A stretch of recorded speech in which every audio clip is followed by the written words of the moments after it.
Hello दोस्तों, welcome है आप सभी का आपके अपने यूट्यूब चैनल में। साथियों, जैसा कि आप सभी जानते हैं कि बीएसएफ हेड कांस्टेबल मिनिस्ट्रियल और एएसआई स्टेनोग्राफर के फिजिकल काफ़ी नज़दीक हैं और 21 दिसंबर से उनके फिजिकल स्टार्ट हो रहे हैं। फिजिकल यानी कि फिजिकल के साथ साथ उनका डॉक्यूमेंट वेरिफिकेशन भी रहेगा। फिजिकल स्टैंडर्ड टेस्ट एंड आपका डॉक्यूमेंट वेरिफिकेशन वहाँ पर कराया जाएगा। तो बहुत सारे कैंडिडेट्स के हमारे पास कमेंट्स आ रहे थे कि सर हमारे डॉक्यूमेंट वेरिफिकेशन में कौन कौन से डॉक्यूमेंट्स लेकर जाने हैं और क्या डॉक्यूमेंट वहाँ पर चेक किए जाएंगे, क्योंकि बहुत सारे कैंडिडेट्स को तो यही नहीं पता है कि उनका फिजिकल ही कौन से दिन है और कुछ को इसके डॉक्यूमेंट्स के बारे में नहीं पता है कि इसके डॉक्यूमेंट्स क्या लेकर जाने हैं। तो आप बिल्कुल भी चिंता मत कीजिए, मैं आपको सभी डॉक्यूमेंट्स के बारे में बताऊंगा कि आपको इस भर्ती में कौन कौन से डॉक्यूमेंट्स लेकर जाने हैं और कहाँ से वे दस्तावेज आपको बनवाने हैं, और आपको लाइव दिखाऊंगा कि कौन कौन से डॉक्यूमेंट्स आपको ओरिजिनल लेकर जाने हैं। तो चलिए बिना टाइम वेस्ट करे हम अपनी वीडियो को स्टार्ट कर लेते हैं।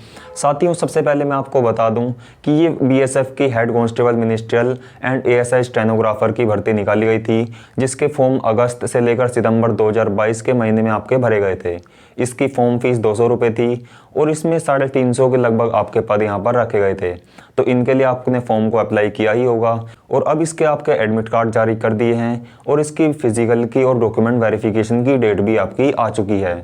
इसमें जो डॉक्यूमेंट्स हैं, जैसे कि मैंने आपको दिखा रखा है कि 21 दिसंबर से लेकर 20 जनवरी तक आपके इसके डॉक्यूमेंट वेरिफिकेशन और पीएसटी यानी कि फिजिकल स्टैंडर्ड टेस्ट आपका कराया जाएगा।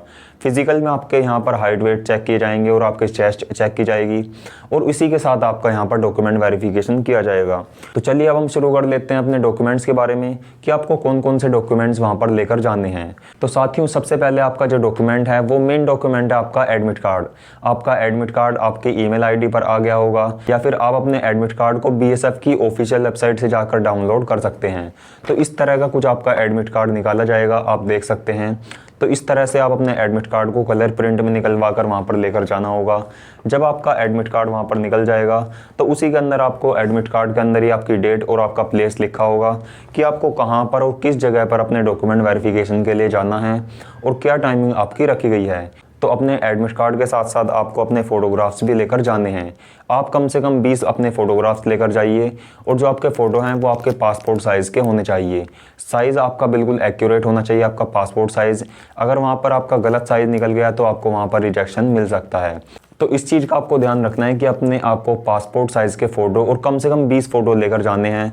और मैं सजेस्ट करूँगा कि आप वही फ़ोटो लेकर जाएँ जो कि आपने फॉर्म को भरते समय लगाए हैं।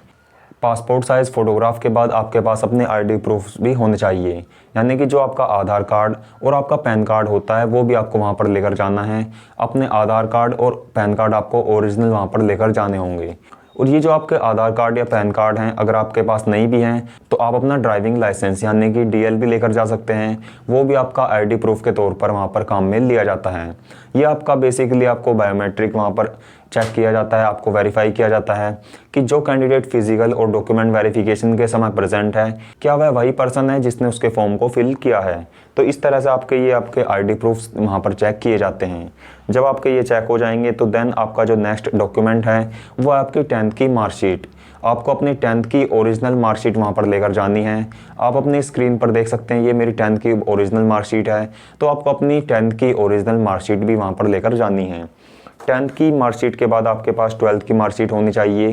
काफ़ी कैंडिडेट्स के पास मार्कशीट अलग होती है और जो उनका पासिंग सर्टिफिकेट है वो अलग होता है, तो आपको दोनों ही लेकर जाने हैं। लेकिन मेरे यहाँ पर मार्कशीट और पासिंग सर्टिफिकेट एक ही है, कंबाइंड है, तो आपको केवल यही लेकर जाना है। तो साथियों, काफ़ी कैंडिडेट्स के पास इस तरह की मार्कशीट उनकी रहती है जो कि अलग रहती है, तो आपको अपनी इस तरह की मार्कशीट भी वहाँ पर लेकर जानी होती है।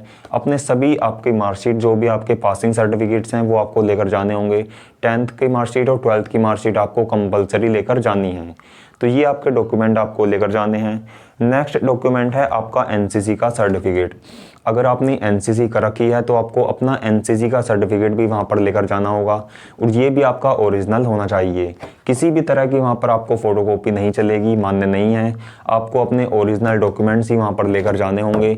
यदि आपने एनसीसी का ए सर्टिफिकेट, बी या फिर सी कोई सा भी सर्टिफिकेट किया हुआ हो, या फिर अगर आपने किसी भी तरह का एनसीसी का कैंप कर रखा है, तो आपको वहाँ पर अपने एनसीसी के सभी सर्टिफिकेट लेकर जाने हैं। और अगर आपने एनसीसी नहीं भी कर रखी है तो आपको लेकर जाने की कोई भी दिक्कत नहीं है, उनका वहाँ पर चेक नहीं किया जाएगा। देन आपका यहाँ पर आपका डोमिसाइल सर्टिफिकेट चेक किया जाएगा, यानी कि जो आपका मूल निवास प्रमाण पत्र होता है वो आपका वहाँ पर चेक किया जाएगा, और ये भी आपका ओरिजिनल होना चाहिए। और जैसा कि मेरे डोमिसाइल में यहाँ पर QR कोड दिया गया है, तो आप अपना वेरीफाई कर लीजिए कि आपके डोमिसाइल में QR कोड है या नहीं, क्योंकि इसी के थ्रू आपका वहाँ पर वेरिफिकेशन किया जाएगा।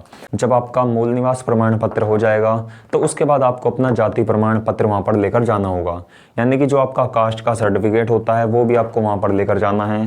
तभी आपका वहाँ पर जो डॉक्यूमेंट वेरिफिकेशन है वो कंप्लीट हो पाएगा, क्योंकि डोमिसाइल सर्टिफिकेट और कास्ट सर्टिफिकेट ये चेक किए जाते हैं कि आप मूल रूप से कहाँ के निवासी हैं और किस कैटेगरी से आप बिलोंग करते हैं, तो वो सभी आपको लेकर जाने होते हैं। इन सभी के होने के बाद आपके वहाँ पर आपके अकाउंट की पासबुक होनी चाहिए।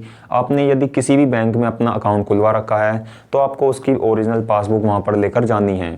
और मैं सजेस्ट करूँगा कि यदि आपने SBI में अपना अकाउंट खुलवा रखा है तो आप अपने SBI की पासबुक वहाँ पर लेकर जा सकते हैं। लेकिन अगर आपका SBI में अकाउंट नहीं है तो आपका किसी भी बैंक में अकाउंट हो, आप उसे ही लेकर जाएं, और सभी डॉक्यूमेंट आपके ओरिजिनल होने चाहिए।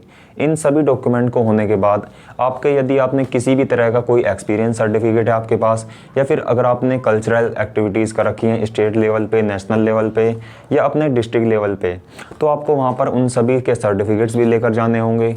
और यदि आपने किसी भी कंपटीशन में पार्टिसिपेट किया हुआ हो, आप उसमें विनर रहे हों, तो आप अपने सभी डॉक्यूमेंट्स वहाँ पर लेकर जा सकते हैं। इनसे आपको प्राथमिकता वहाँ पर दी जाती है। और यदि दो कैंडिडेट्स का सेम सब कुछ क्वालिफिकेशन रहता है, तो अगर आपके पास क्वालिफिकेशन या फिर एक्सपीरियंस है तो आपको वहाँ पर प्राथमिकता दी जाएगी और आपको वहाँ पर प्रायोरिटी में रखा जाएगा। तो ये आपके अदर एक्टिविटीज़ के जो सर्टिफिकेट्स होते हैं उनकी वैल्यू रहती है और उनसे आपको ये बेनिफिट होता है।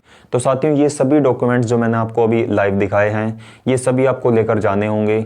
और मैं आपको फिर से बता दूं कि आपके ये सभी ओरिजिनल डॉक्यूमेंट्स होने चाहिए। अगर आप फोटोकॉपी लेकर जाते हैं तो फोटोकॉपी वहाँ पर मान्य नहीं होगी। इस चीज़ का आपको बिल्कुल ही ध्यान रखना है। और आप अपने PhD की तैयारी बिल्कुल करके जाइए और अपने सभी डॉक्यूमेंट्स आपको बनवाने होंगे।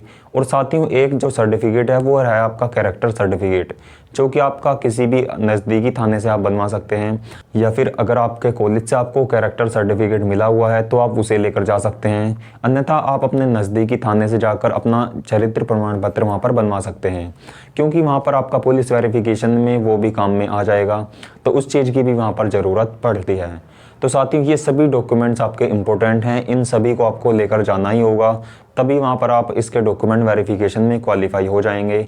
अगर आप इनमें से एक भी डॉक्यूमेंट नहीं लेकर जाते हैं तो आपको वहाँ पर डिस्क्वालीफाई होने के चांसेस हैं। तो इस तरह से आप बिल्कुल भी रिस्क ना लीजिए, अपने सभी डॉक्यूमेंट्स पहले ही तैयार करा लीजिए। और साथियों, जब आपका डॉक्यूमेंट वेरिफिकेशन कंप्लीट हो जाए तो आप हमें कमेंट बॉक्स में आकर ज़रूर बताइएगा कि आपका एक्सपीरियंस कैसा रहा और आपका डॉक्यूमेंट वेरिफिकेशन हो चुका है। तो साथियों, आज की वीडियो को यहीं पर समाप्त करते हैं। इससे रिलेटेड अगर आपको और कोई भी जानकारी लेनी हो तो आप हमसे कमेंट बॉक्स में पूछ सकते हैं, हम आपको कंप्लीट इन्फॉर्मेशन प्रोवाइड करा देंगे। तो चलिए साथियों, आज की वीडियो को अंत तक देखने के लिए आपका बहुत बहुत शुक्रिया। फिर मिलेंगे एक नई वीडियो में, तब तक के लिए नमस्कार, जय हिंद।